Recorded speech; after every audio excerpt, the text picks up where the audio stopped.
you better off elsewhere tonight.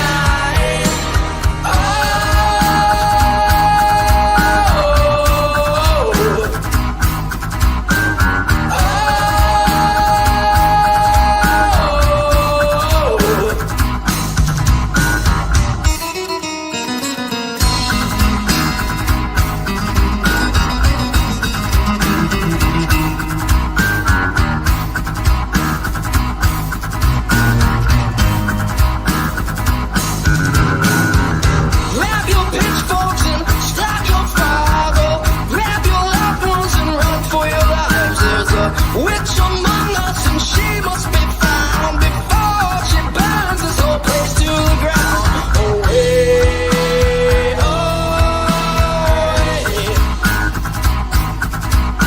Away,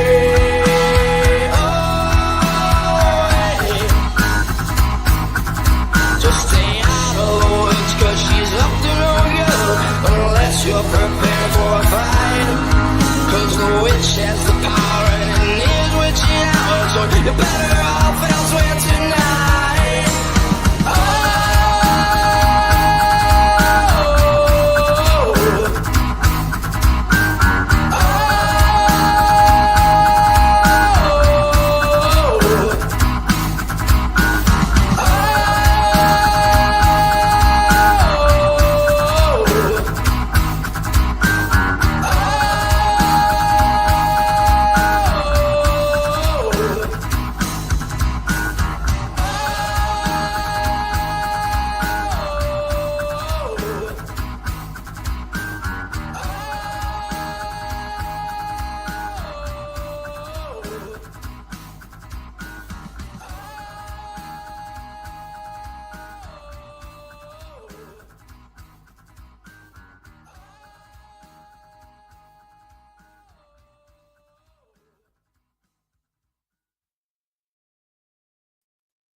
Ladies and gentlemen, welcome back to the Off the Grill podcast. Back for another week, late as it may be.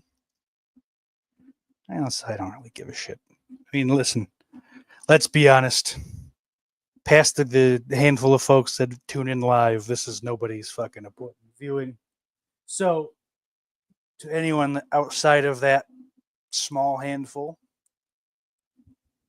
okay, whatever. Yeah, I'm here. Here you go. To everyone else, that little collective, sorry. I imagine that's why you're not here tonight. Hopefully you check it out down the road. Monday sucked. Had a bad night. Felt like shit mentally, just in every way. The closer it got to showtime, the less good I was doing. So we canceled it. Sent out some tweets and messages that quickly deleted because it's, we're 32 years old and it's time to grow up a little bit. But as I was sitting around today, didn't necessarily want to do a show today, but here we are. It's called accountability, folks, even if it's delayed. Said I'd be here. And I am. I think since the last time that we've spoken, I did dip my toe into the Criterion Collection sale through Amazon because I didn't really want to wait. So, we can yap about these for a moment. The first one I picked up, this is not going to go good here. It's going to be hard to see because of my lighting. I didn't think about that. But this is the 4K double release. I don't fucking know. It's 2 Val Lewton produced movies. I Walked with a Zombie and The Seventh Victim. So I'm not big on voodoo zombies. And that's something that's becoming more and more apparent. Didn't really dig White Zombie with Bela Lugosi. Now, to be fair with that one, I saw that one at like $17, $18 on some shitty, $1 DVD. So who knows? Maybe as an older gentleman, That won't be so bad on a rewatch, but as it stands, don't like that one. I walked with a zombie. Didn't like that one. Very boring, very mostly nothing happening.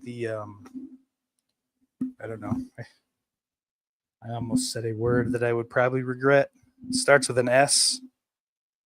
Trying to see if the name of the zombie in I Walked. There's a black gentleman of some description. He's got a weird name. I don't know what the fuck it is, but he is very unnerving and goofy looking, but not much of a movie for me, past that. I'm sure someone will, hopefully not, but someone will tell me I'm wrong and it's just fucking beautiful, somber, macabre.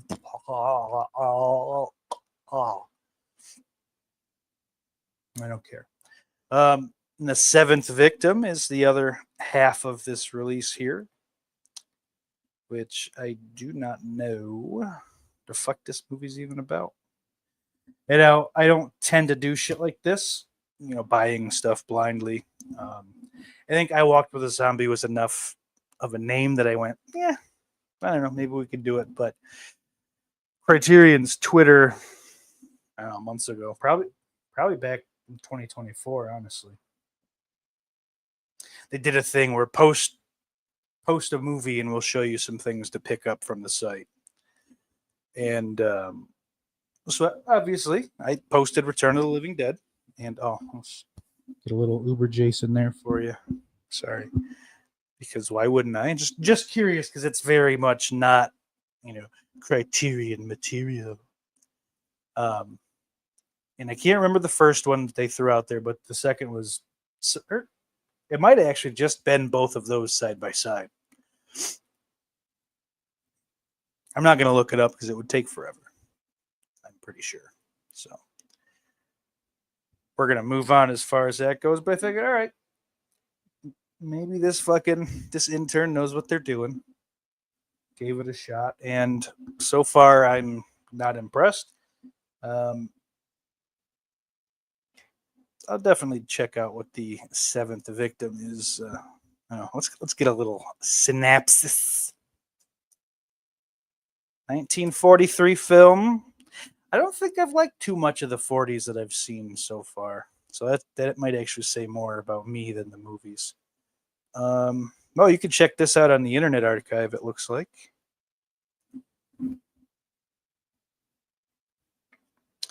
But it is a 1943 American horror film. Is this fucking battery dying too? Fucking Christ. The film focuses on a young woman who stumbles on an underground cult of devil worshippers in Greenwich Village, New York City, while searching for her missing sister. It marks Robson's directorial debut and was Hunter's first on-screen role. That's Kim. Oh, fuck, Kim Hunter. No shit. From Streetcar Named Desire. Something else, too. I can't. What is it?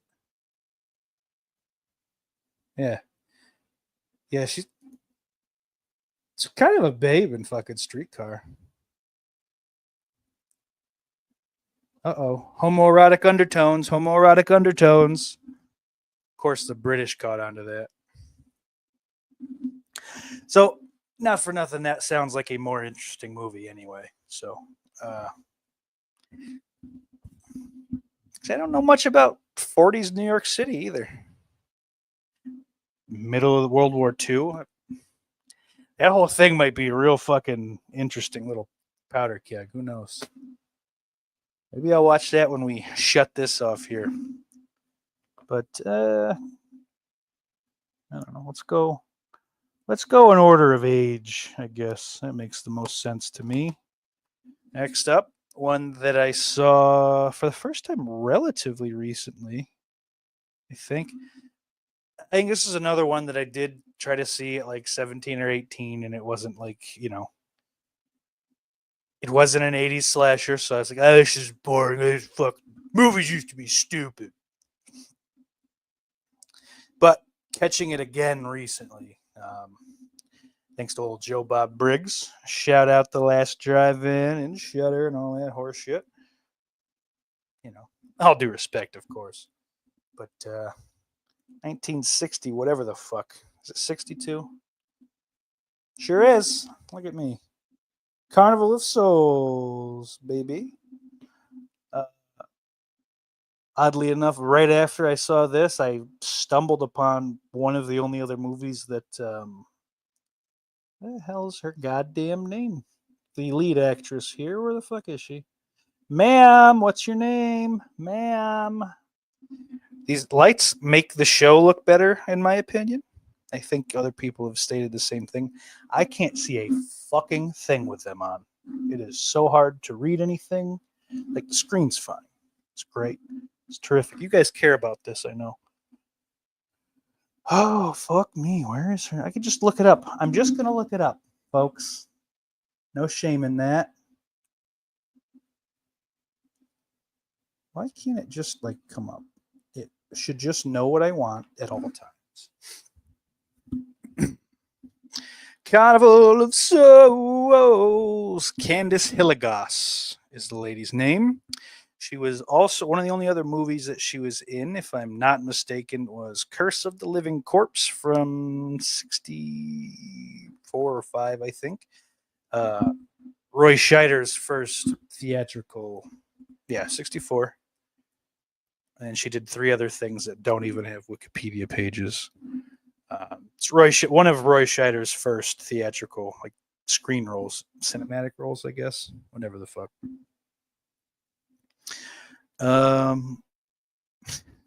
Critical reception to the film was generally scathing. This is Curse of the Living Corpse, of course. Pretty kind of standard 60s fare for them, but it's a nice little turn. It's a solid kind of twist towards the end. Maybe like a little, in a way, it's a little more serious House on Haunted Hill. Fun little movie, too, by the way. Maybe I'll start my own horror show. Go through and play all those old fucking classics. All the free ones. Oh, boy. So, yeah, obviously, if you've seen these things, be it in the chat or after the fact in the comments, let me know what you think.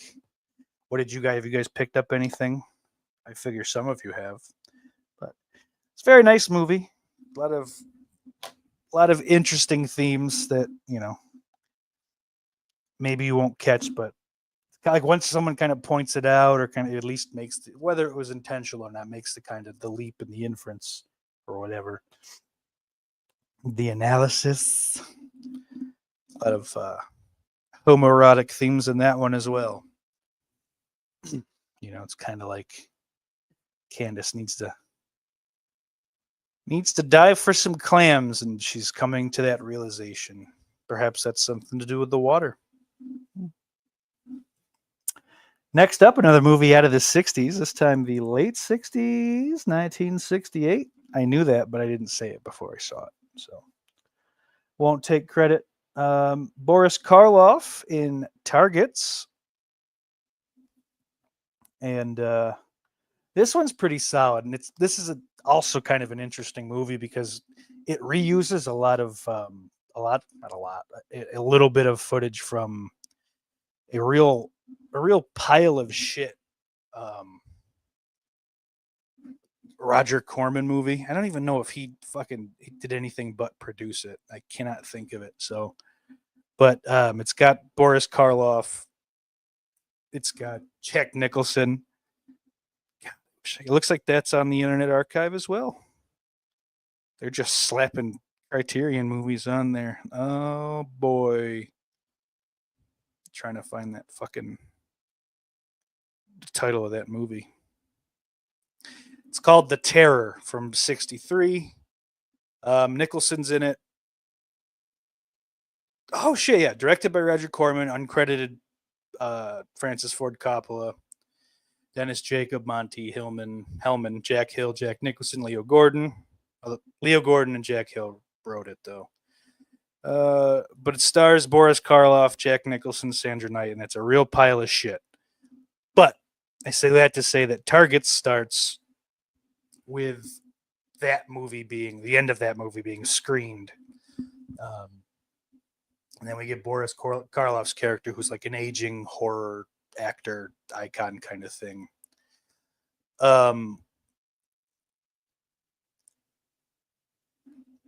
Jesus, lost my train of thought. So yeah, so he's just kind of he's this like so this movie's coming out and he's feeling kind of like just fucking not physically broken down, but just mentally just tired of it all and just like and I guess like the worst things are getting in society that he's just like, what should I have been making these movies? He's having that. Meanwhile, at the same time, there's this whole other different fucking story about this guy that for whatever reason loses it and goes on a fucking killing spree. And then as the movie kind of converges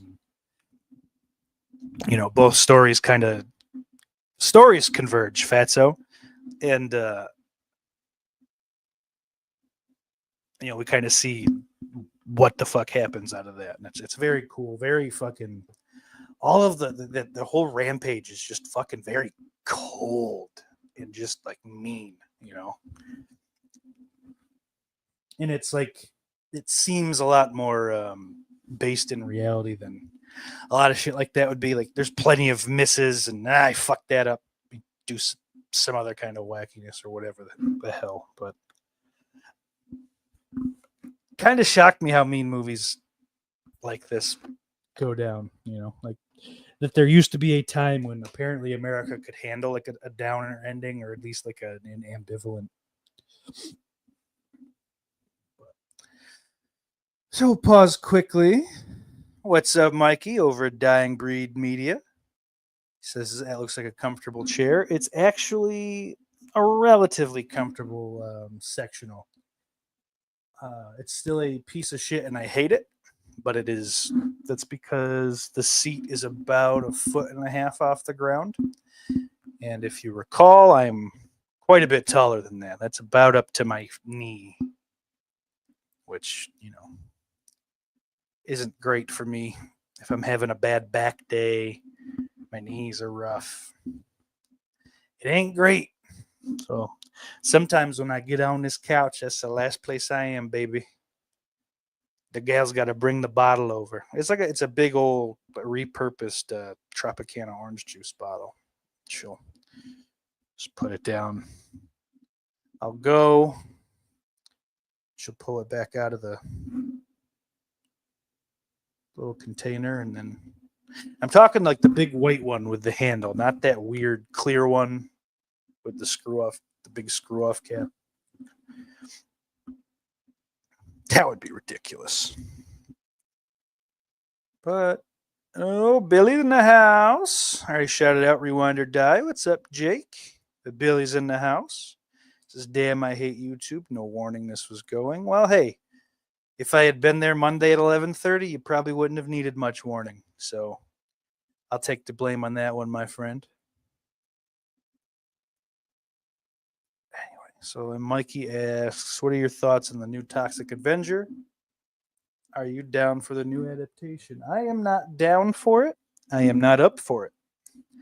I've given it very little thought, mostly because I've never seen the original. I have no connection to it. I don't want a connection to it. I have hated damn near any trauma film that I've ever seen. 100% of the ones that they have made themselves. So I am not going to shit on it because like it's not even something where I've seen the source material to shit on it and go fuck a beer and another one of those. I hope that for the people that go to see it, that it's a good time. It's a fun movie, well done or whatever. It gives all the the homage and whatever else that the original deserves to its audience. And I just gotta fucking move on, man, because I think that little midget's a real fucking cunt. He just loves the smell of his own fucking ass, This trailer doesn't look bad. Well, I hope it's a good. Like, if the reception is so overwhelmingly positive, I'll check it out. But I'm not gonna hold my hand on my ass either.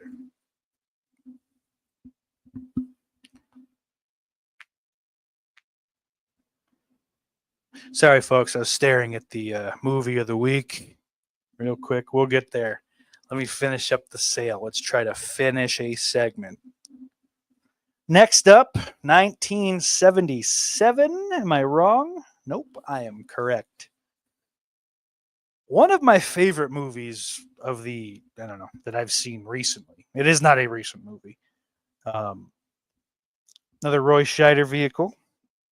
But if it wasn't for Jaws, this would probably be my favorite of his movies. Also, the only time he and William Friedkin worked together. Of course, I'm talking about the brand new 4K release of Sorcerer. Fucking fun little movie based on the book. I forget what's it called. I always think of Heart of Darkness, and that's not it. It's The Wages of Fear. I think, right, because it was turned into a movie called The Wages of Fear in the 40s, I think. None of this is on here, or at least not. Yeah, so whatever. So, yeah, I don't know. But basically, Roy Scheider and 3 or 4 other guys from different parts of the world end up in a South American country, kind of laying low from the law. And that government's very corrupt, needs these things, needs this very unstable dynamite, I believe it was. They needed it moved from one spot to the other because I think there was some fucking mishap, some big goddamn explosion. But it's like, all right, you fucking criminals, we know you've been down here. You can either do this or we send you back to where you came from. So like then it goes there and like they have to drive these gigantic trucks through the fucking jungle, and like they show how unstable the fucking things are. But so like just the tension and shit, and like Friedkin's just a fucking master at that. I think this is Tangerine Dream, right? Am I wrong about that? Probably. I don't fucking know shit about shit.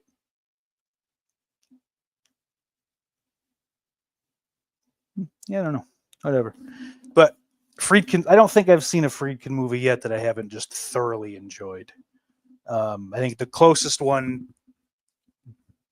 to, like kind of a disappointment for me would be Cruising. But that wasn't bad by any stretch. Dan in the house. Shout out Steak. Playing with our emotions, postponing the show this week. Shout out Mr. Bombastic. What's up, buddy? Mikey says Jaws is epic. Dan got that awesome Sorcerer 4K this week as well. Good shit, good shit.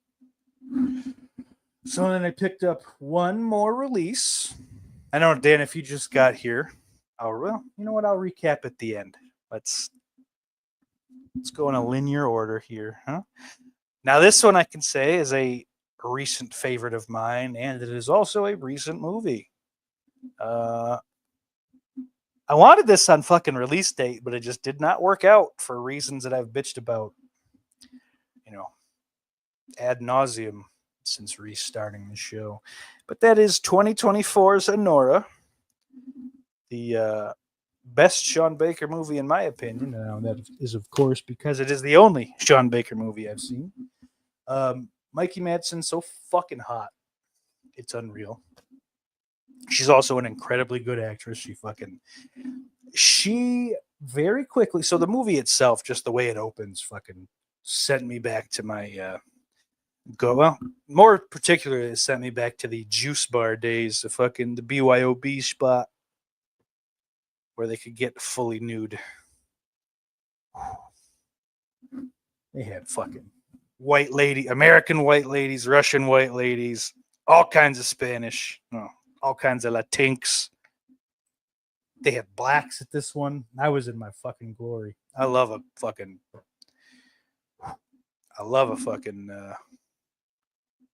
tall black gal.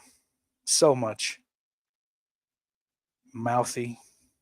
And they had a bunch. It was fun. Over at Satin Dolls, we didn't get much of any of that because they're mouthy, and Lance didn't like mouthy. What are you going to do? What's up, Ben Graham? It says Ghoulies 3 should be here tomorrow. I haven't seen Ghoulies 1, my friend. Cliff Booth in the house as my boss torched that bitch. Well, and a part of me will never forgive him for that. No hard feelings, but, some wounds don't heal. But basically, it's a story of a sex worker who fucking gets a lot of money. Just the amount of money that was being transacted. That's so fucking crazy, man. We'll get to that in a minute. Sorry, just a thing that I didn't realize because he doesn't look the same as how I know him. But amounts of money like that aren't terribly uncommon, especially if you're in New York City. I was in fucking Jersey, and that might as well be, Iowa compared to Manhattan and, Queens, I guess, Brooklyn. The whole fucking thing. Just New York City in general. Maybe not Staten Island and Jersey are batting in the same fucking league, but it's all very real from there. And then once the other shoe drops, it just fucking it ratchets up. And I know some fags are fucking it's just anxiety. I don't need to feel anxious when I watch them. Well, okay. Then you're gay and you can go watch some fucking Fast and Furious nonsense. This movie's not for you, wasn't made for you. Shut the fuck up about it and move on. If you haven't seen it, go fucking see it. It is probably the best film from 24 that I saw in 24. Sing Sing would beat it out, but I didn't see that until January of this year. So it's, a little bit of a gray area there. Small part of me wants to fucking dip my toe in again, grab some more, but I got to be financially responsible for a little while now. But I mean, this is fucking $200 worth of movies for $100, so that's A-okay in my book.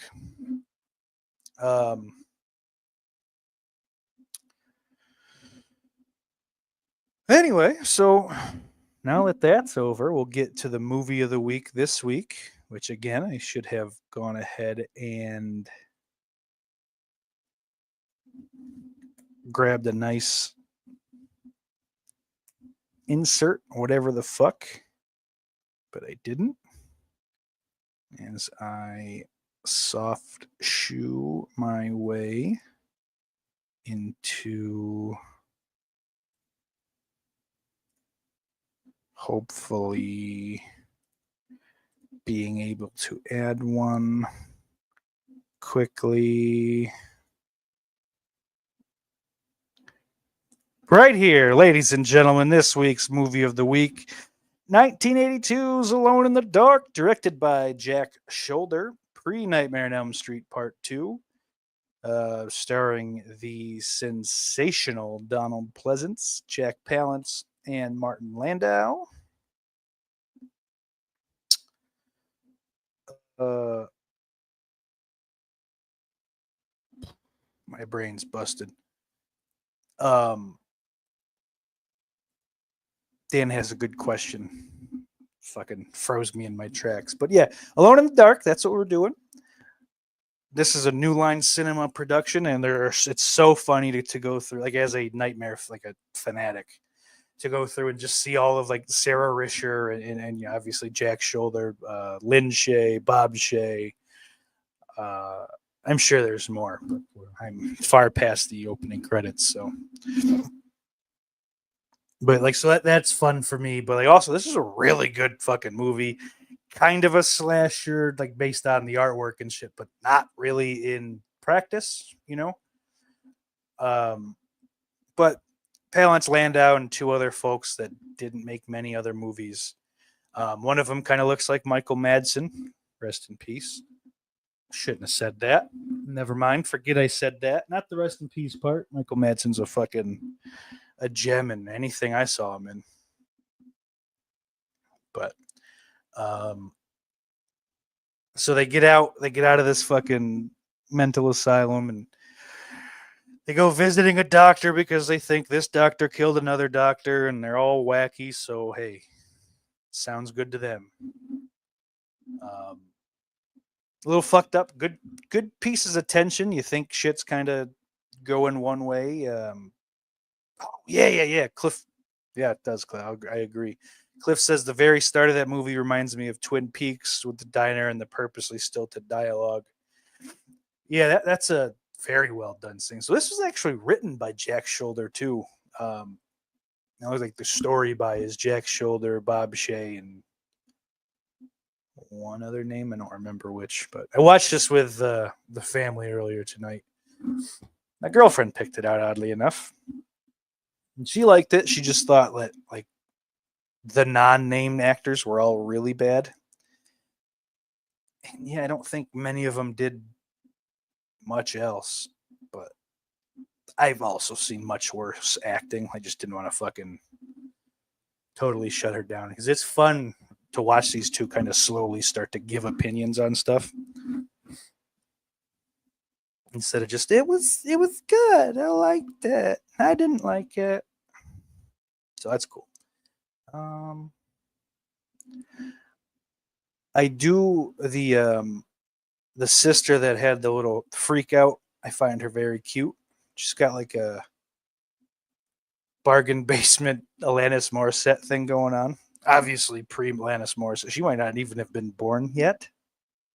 Is that true? That's not true. She's got to be born in the 70s, yeah. Who gives a fuck? But yeah, anyway.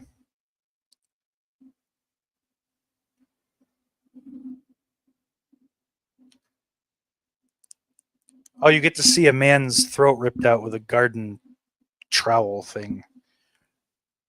It's a pretty good fucking movie, man. Like, there's a guy that bleeds. But yeah, I don't know. What's going on, zombie? He says, "What are the crowns for?" That's a YouTube thing. I think, Zombie, you're one of my most frequent commenters or so. It's something along those lines, but I don't know exactly what. They don't really tell me. But I saw that,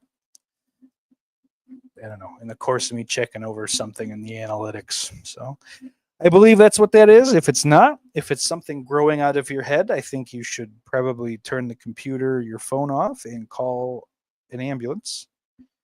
Because a crown should not be growing from your head or any other part of your body.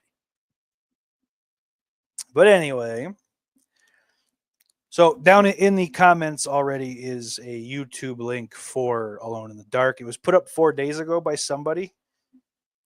I don't know how long it'll be there, but until it's not, it's there. Oh, where's Dan's question?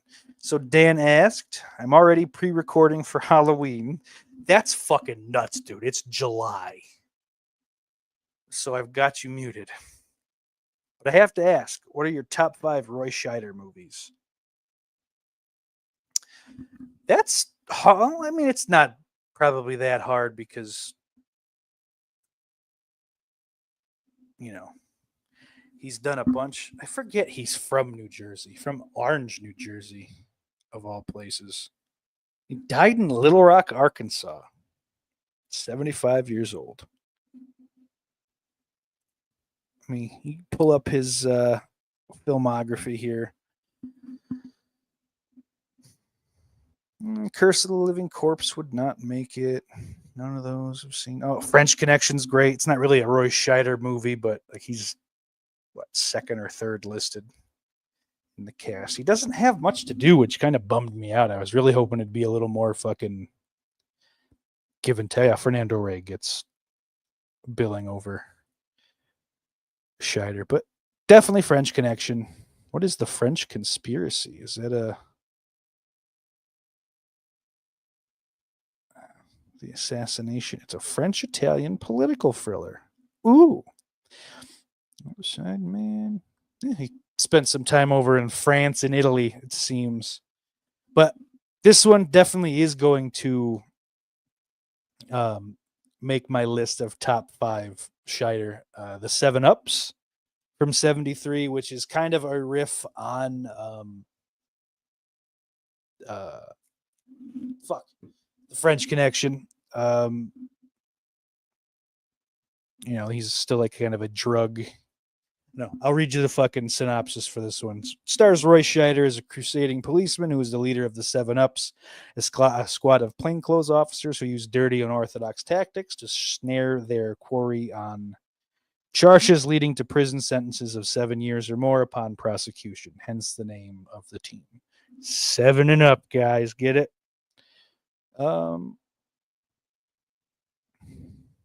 No, but the guy that directed this one was responsible for producing Bullet and The French Connection, which I think Bullet also has a great car chase, right? Yeah, it's on the poster. So I haven't seen that yet. French Connection's fucking Connections car chase. I'm having a stroke, guys, for real. Fuck. Yeah, they're all fucking right. It says it down here. All 3 feature memorable car chase sequences coordinated by Bill Hickman. Haven't seen the one in Bullet yet, but for my money, the best one is the 7 Ups. It's fucking nuts and like genuinely dropped my jaw. I just didn't seem like something they would have pulled off back then, but maybe that's when they did pull it off. So the French Connections fucking had me like moving and like trying to get out of the way of the fucking car a couple times. So, but anyway, oh yeah, no shit. Okay, so that's why they was able to pull that, because that's true. Buddy Minucci, the character played by Scheider, is a loose remake of the character Buddy Russo he played in The French Connection. They also used dirty tactics to get their guys. Jaws, obviously. So what do we got? French Connection, Jaws, 7 Up. All that jazz actually is going to push for that top spot. Fucking Joe Gideon is one of my favorite characters ever. But it's semi-autobiographical. It's kind of like surreal, wacky fantasy, they say here, based on aspects of director and writer Bob Fosse's life and career as a dancer, choreographer, and filmmaker. It was also the final work of its producer, Robert Allen Arthur. Arthur, Aurthur. I've fucking never seen that before in my life. That's interesting. Slightly. But this guy died a year before its release. He helped write the screenplay with Fosse. But basically it goes through it. We pick up fucking Bob Fosse, well, his stand-in, Joe Gideon, as he's editing his latest movie. Or actually, I mean, we really fucking, like, the start is like a fucking, like, I guess, like a true to life musical casting call thing. It's just like a fucking billion people on the stage twirling around and trying to look hot and tight and dancing and shit. A lot of hot naked bodies, near naked bodies. If you're a fucking dude, you're going to be happy. If you're a chick, you'll probably be pretty happy. No cocks, is from what I remember. But there's this whole surreal thing where, like, the whole time he's talking to this woman whose name is Angelique, which were the first 5 letters of that name. It's not a spoiler because it very much seems like they're kind of, discussing his life and all that shit. And it shows just how much of a piece of shit he is. He's addicted to everything from fucking cigarettes to whatever little pep pills, same kind of shit that would have been in, Judy Garland or her Liza Minnelli's bag of tricks. All the way down to work. The old boy's a workaholic. But so we go through that. It's just how debaucherous he is, and It's a real fun movie, and the ending of that movie is top 3 for me all time. It's such a fucking incredible musical number. It's like this is a musical. There's no real way to get around that, but it's just such a fucking good one, and not your typical one. It's a great story that has songs and little numbers or whatever the fuck in it. It's not a this is great on the stage. Let's put it on the screen. And it's just like the very fucking the final note of that ending is hands down my favorite fucking ending to anything. Like the last fucking second of actual movie is fucking just chef's kiss, man. So what is that? That's Jaws, that's Sorcerer, that's all that jazz. The 7-Ups. I'm gonna take the French Connection out of it because it's kind of cheating in my opinion. Haven't seen Blue Thunder yet. The Men's Club, I don't know that I'm gonna pick it, but that's a cool little movie. I've talked about that before.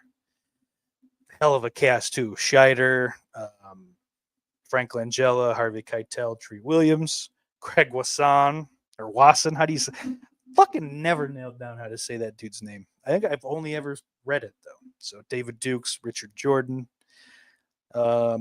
52 Pickup was a good one. It's a real sleazy fucking movie, actually. I do recommend seeing that. I almost feel like I may have made that a movie of the week early on. Maybe not, but I do like it a lot. It's Roy Scheider and Margaret Vanity, John Glover, who was a real motherfucker, wasn't he? Is he the lead bad guy? Yeah, he is. Alan Raimi. Clarence Williams III is a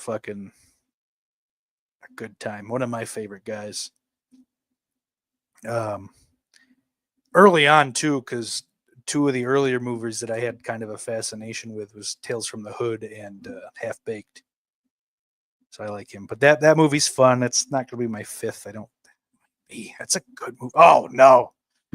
5th one, Cohen and Tate from 1989. A little bit of like a road movie. Written and directed by Eric Red, Billy. Yeah, Cohen and Tate that's what I was thinking of. That has been movie of the week. Adam Baldwin, Roy Scheider, and then a kid. It's basically those 3 for like the entire runtime. But 2 professional assassins are sent to kidnap a 9-year-old boy named Travis Knight, who was under the United States Federal Witness Protection Program in Oklahoma after witnessing a mob killing in Texas. Cohen, Scheider, is an older, jaded assassin with a little bit of humanity still in him. Tate is a younger hothead and a psychopathic killer. Good little movie, and the kid kind of fucking has to slowly try to play one against the other. Yeah, so a Night Game was all right. Night Game's a weird one. He's a police detective, and then there's a serial killer whose murders coincide with nighttime baseball games. He did a lot of fun little shit like this. 97, he did Executive Target, which does not have a Wikipedia entry, but I think that's also been movie of the week, and it's just such a fucking schlocky movie that shouldn't work, but somehow does, kind of. God. He's got a lot of good shit. Definitely check these out. All right, where we are. Dan says, I love Alone in the Dark. Yeah, I like it more than I did the first time, and I didn't hate it the first time either. But, all right, let's see how much my yapping has got us behind.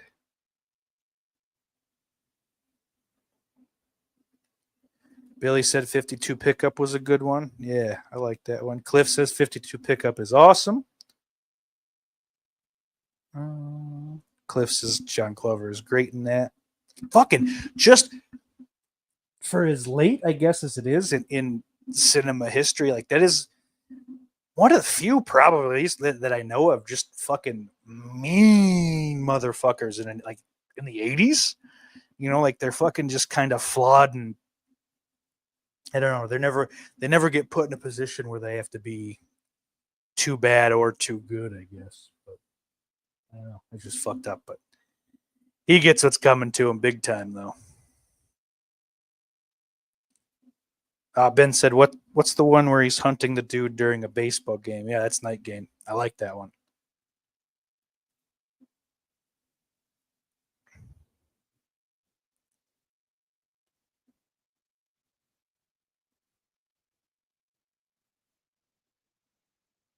Jesus Christ. Zombie asked what my thoughts on Bryce Dallas Howard are, and I like the way she looks. God bless those jeans she was wearing in that fucking second Jurassic World movie. She's got a lovely hiney, and those things were fighting for everything they had to stay covering her. Now, I say God bless them, but yeah, a little bit I am upset with the fact that they did such a good job. But I do agree with Cliff that I would lick her butt till my taste buds wore off. What a stunning gal. But yeah, go check those out. Go check anyone that I brought up, honestly, because I haven't seen a movie yet that he's been in where I've been completely just fucking bored by.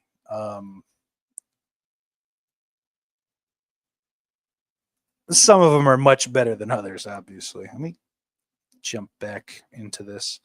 So I feel like there's one that I forgot. There's one. Still of the Night isn't bad either. That's him and Meryl Streep. Jessica Tandy plays his mother.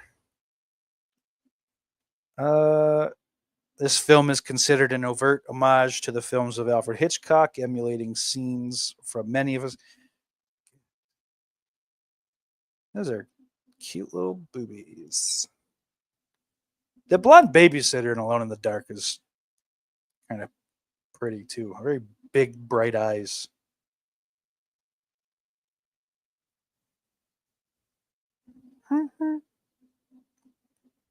Sorry. But Scheider plays a psychiatrist who falls in love with a woman, Meryl Streep, who may be the psychopathic killer of one of his patients. A bird attacks one character. A scene takes place in an auction. Someone falls from a height. Stuffed birds occupy a room. And an important plot point is the interpretation of a dream. Meryl Streep's hair is styled much like Eva Marie Saint, another little gorgeous gal. On the Waterfront. I'm going to watch that one again soon. It's a great movie. Carl Malden fucking really put one in there. I like that. Oh, Tandy was in The Birds. How about that? She was the mother in that one. But yeah, pretty good movie there. Also, this may help some other people for the 7-Ups. You get a little the fuck's Jesus Christ. I hate my fucking brain. Well, not Joe Gideon, you fat asshole.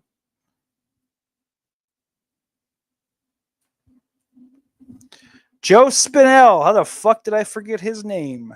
I hate when that happens. Joe Spinell is also in the 7-Ups for a couple of minutes there. All right, where are we? Holy shit. Cliff Booth says Eva Marie Saint just turned 101. I did not know she was still alive. Is she? Or is it just she was born 101 years ago? Yeah, no shit. 3 days ago. This actually might be worth reading. Pop this quick. Suck a dick. When Eva Marie Saint was born, Calvin Coolidge was president. George Gershwin had just premiered Rhapsody in Blue. Columbia Pictures and Metro-Goldwyn-Mayer were still upstarts. In television, progenitor Charles Francis Jenkins was months away from demonstrating the first synchronized transmission of pictures and sound. Born on July 4th, too. That's interesting. No shit. So BFI notes that she's the earliest surviving and the oldest living Academy Award winner. And she shared her tips for a good life during those milestone celebrations. Oh, she continues to take walks out in the fresh air. She likes watching baseball, especially the Dodgers. Look at that. She's a sporto.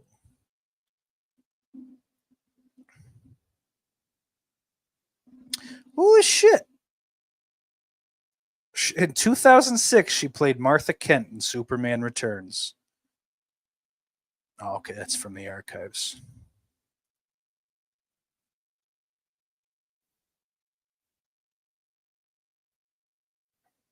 It's from some old interview that they did on 60 Minutes, I guess. She looked pretty good, but she was probably 70 or 80 there. I don't think there's ever been a good-looking 100-year-old, and not even like, not even in like, oh, I want to fucking really stick it to that gal. It's just in a, oh, you don't look like you're already dead. That's sweet. Like, they all end up looking like Cotton Hill a little bit. Just like, or like fucking SpongeBob when he's dehydrated. Sunken in eyes and shit. That was embarrassing for everyone to watch me do. Oh, fuck me.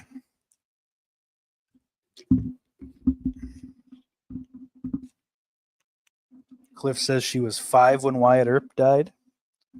It's kind of funny. I think there was a while in my life where I wasn't sure if Wyatt Earp was a real man or not. And Billy says, I'd knock the dust off of it for an addition to that will. And he adds to that, maybe I could speed up the process. Good God, Billy. I don't disagree. She's fucking, yeah. I'm not old enough to knock it off her now, but hey, I'd have knocked it off her when she was 50 or 60, that's for sure. Billy says, so it's her fault. Jimmy Carter was pretty fucking scary looking towards the end of his life. So the fucking that whole Bill Burr bit. I just fucking like the old men age. They realize that, you know, the last day they could get out of the chair on their own was yesterday, and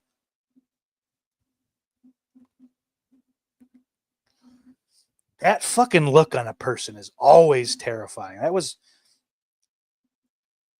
That was one of the fucking bigger things that freaked me out about the It miniseries is when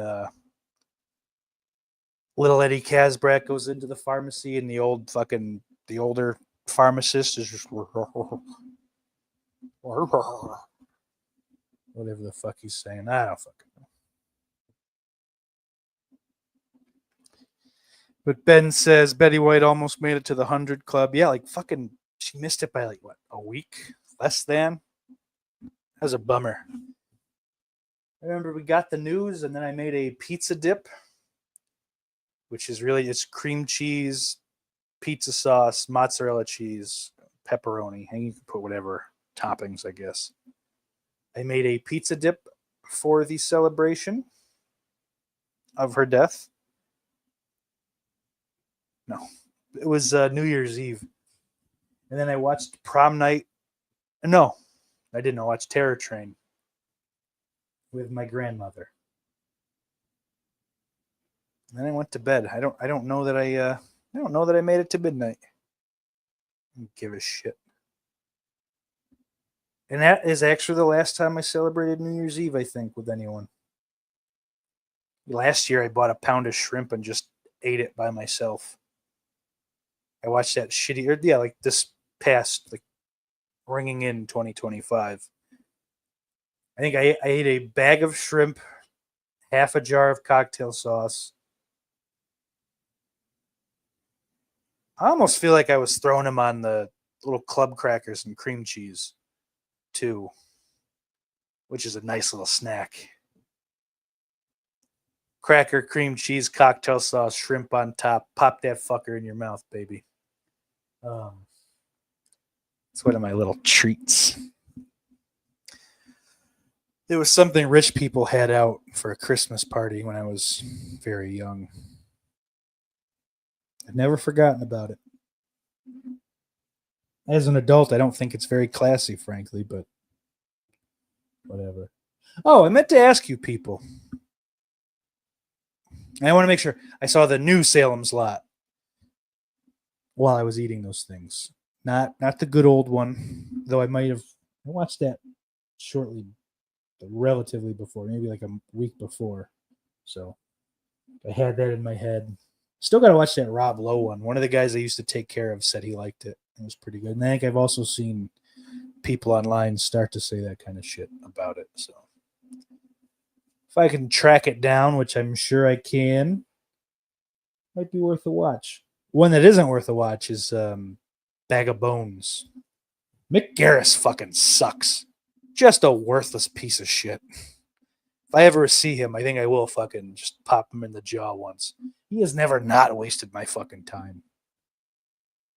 But I did want to ask you folks, especially you that are here with me tonight currently, who you would like to see me have on the podcast. Who would you like me to interview, shoot the shit with, what have you? Like I said, I would like to get Jake, Jess, and Lauren back in. There's a couple people that I've had guests recently that didn't get to go through that kind of that little interview process kind of thing that, frankly, I have things I'm interested in. So I'll be kind of transparent on that. I'd like to get Dan Shine back in here. I'd like to get Jay the Stingray back in here. I'd like to get Jonathan Bombast. Jesus Christ. Jonathan Bombastic in here. I'm trying to get Corey from Cable Channel 11 in here, but we've got scheduling conflicts. They almost fucking work out, but I feel like it just doesn't line up enough, But we're working on that one.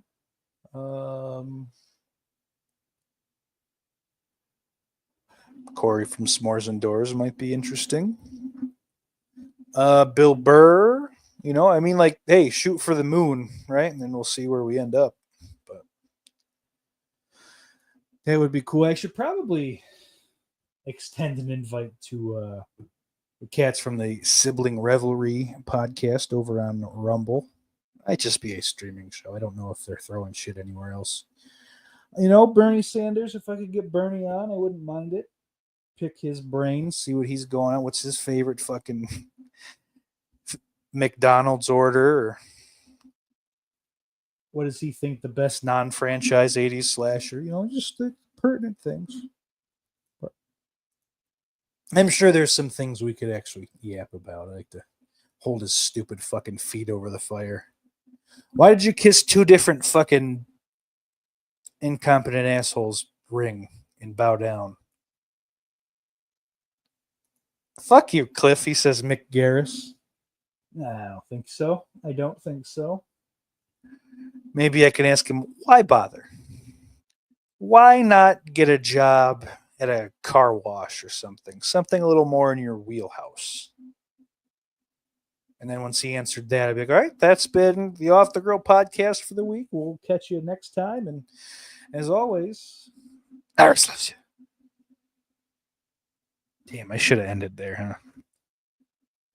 But what's up, Brian Trash? But yeah, so, if you guys think of shit during the week, feel free to pop back in the comments and throw some names out there. People, and if you've got a line to them, maybe reach out to them and say, hey, Fatso's looking for people to talk to. He ain't the worst at it. Which I think that's true. I think for as bad as I think I do at this most of the time, the amount of shows that my show will get recommended by, or like the opposite way, like when it shows me videos suggesting this video, will be stuff with like fucking even less viewers than mine. It's like, how less viewers, less subs? It's just like, I don't fucking whatever, man. So Daddy's doing something right. we'll keep going. Anything else this week? Doesn't seem like it. I don't think I have anything this week either. I'll be back to Monday next week. Don't worry. Apologies for that. Fucking little bit of a freak out. I appreciate everyone that did actually share that fucking link Monday because it was probably the most ever. But yeah, man. Ooh, thanks. That's a good one to go out on, Ben. Real quick. He asks, excited for any of the wrestling this weekend? I would say minimally. There's a lot. And it's just with the one company even. But we'll check the Saturday night's main event card. Gunther and Goldberg's going to be a pile of shit. I just hope it's really fast, and I hope that Gunther wins. I really don't even fucking care. I hate Goldberg. I've always hated Goldberg. It's not fucking IWC shit. I hated him in 04 before I even knew the term internet wrestling community. I hated him. This was before I got fucking the PWI 2004 year in review. He fucking stinks. Seth Rollins and LA Knight will be a good time. That's a good story. I'm very interested in that whole thing. I saw someone kind of float out an idea here that I don't think they had it written the right way. It was LA Knight beats Rollins. Goldberg beats Gunther. Rollins cashes in on on Goldberg, wins the belt, takes the belt. But LA Knight beat him, so now he's kind of fucking pulled up into that stratosphere a little bit. So I think that's what they meant, but the way that it was laid out, it maybe it's like the Gunther Goldberg goes on first. Goldberg wins. Rollins cashes in, wins the belt. So now Rollins Knight is made for the title, and then LA Knight wins the title, which. Wow, shocking how you know, whatever. What a talking point, but doesn't make a lot of sense. Seems kind of fucking crazy. But so that's the entirety of the show. It's 2 matches. Is it? It's not 2 fucking matches.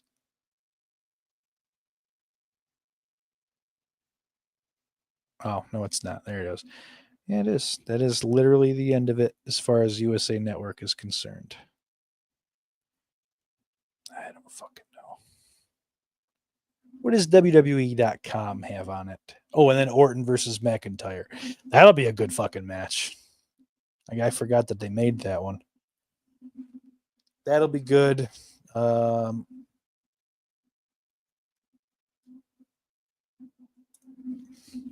Evolution. Evolution is definitely the one I'm more interested in watching from what they've kind of set up.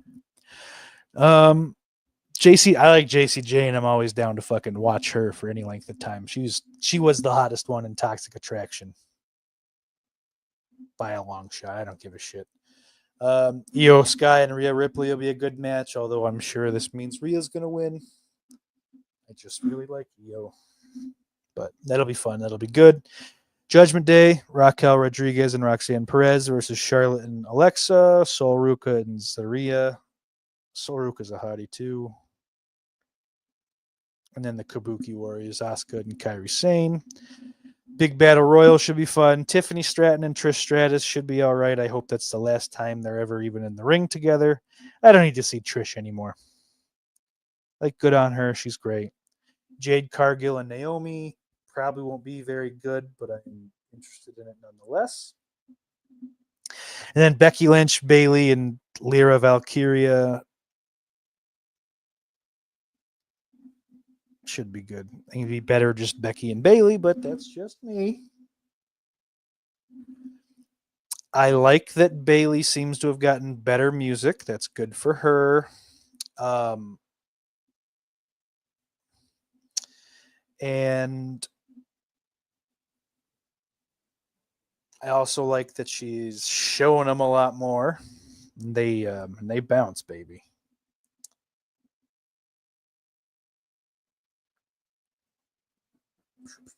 Oh, and then Becky's always been good. I don't give a shit. People want to bitch about Becky Lynch, they're gonna do it without me.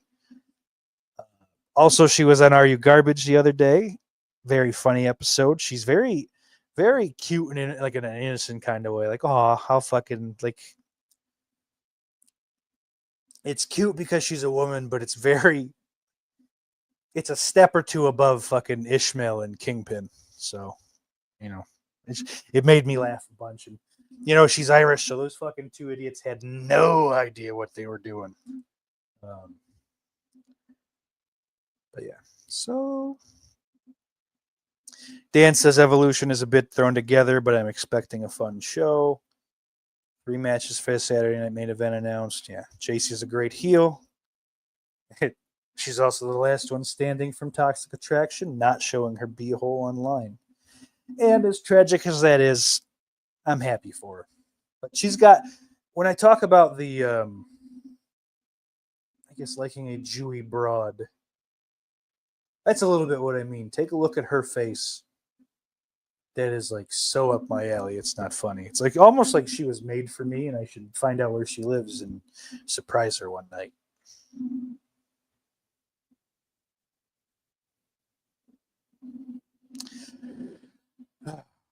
But yeah, that's it for this week. I think I'll be back next Monday, the 14th, 11:30 p.m. in the East, as usual. And then just a reminder, the next knockaround. I don't do that. I do a mess around. It's very different. Will be Tuesday, July 29th at let's say 10:30. Why not? Dan says tackle her like Bret Hart. Now I'll just give her a fucking straight kick to the head. Isn't that right, Bill? All right. Thanks, guys. We'll catch you next week. Thanks, everyone in the chats for being here. Until next time. Iris loves